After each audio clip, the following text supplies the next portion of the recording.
Let me know when I'm ready. You're on. The Anvil has been challenged to take part in the ALS Ice Bucket Challenge. I will take one for the team, on the one condition that we can go ahead and give money not only to ALS, but to Relentless Detroit, Pamela Bosko, this is going to be going to your page, and the Canadian Cystic Fibrosis Foundation, near and dear to my heart. So,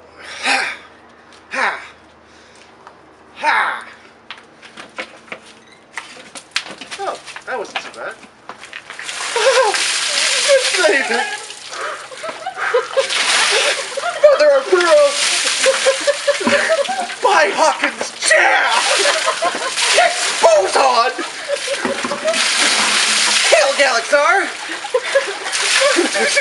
Are you dead yet?